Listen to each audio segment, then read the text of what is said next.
দিব্য জ্যোতিষ জিজ্ঞাসা ইউটিউব চ্যানেলে আপনাকে স্বাগত।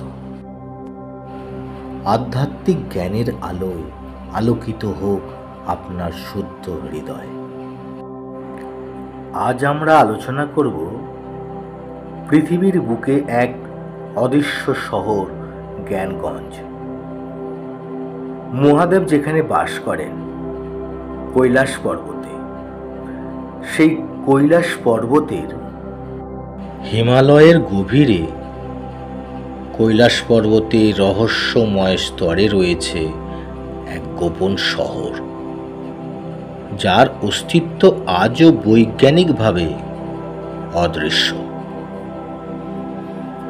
তবুও বহু সাধক বলেন সেখানে আছে এক চিরজাগ্রত আধ্যাত্মিক জ্ঞানভূমি।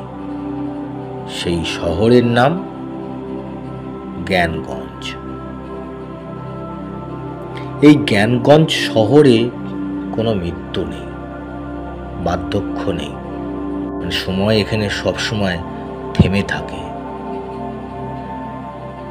এই শহরে বসবাস করেন অমর সাধক এবং ঋষিরা, যাঁরা দিব্য শরীরে হাজার বছর ধরে বিশ্ব কল্যাণের সাধনায় লিপ্ত। জ্ঞানগঞ্জ কোনো সাধারণ শহর নয়, এটি এক উচ্চ মাত্রায় জ্ঞান তীর্থ। তিব্বতের লামা, ভারতীয় যোগী এবং প্রাচীন গুরুদেবদের মতে এই শহরে প্রবেশ সম্ভব শুধুমাত্র গুরু দীক্ষা ও কঠিন তপস্যার মাধ্যমে।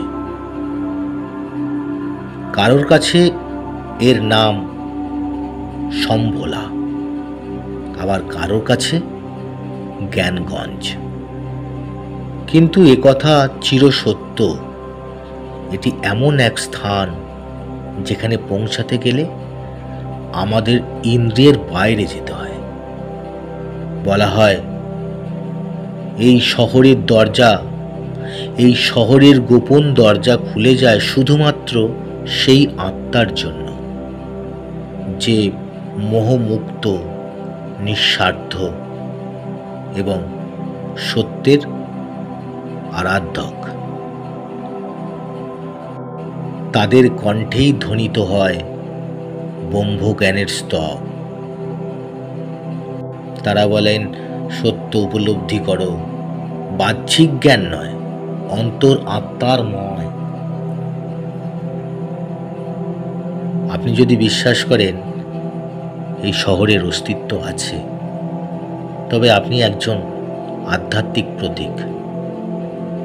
আর আপনি যদি বিশ্বাস না করেন, তবুও জ্ঞানগঞ্জ আপনার হৃদয়ের গভীরে অপেক্ষা করছে আপনার জাগরণের জন্য।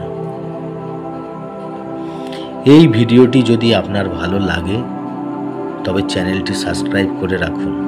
আমরা আছি সেই অদৃশ্য আলোর পৌঁছানোর পথে, যার নাম জ্ঞানগঞ্জ।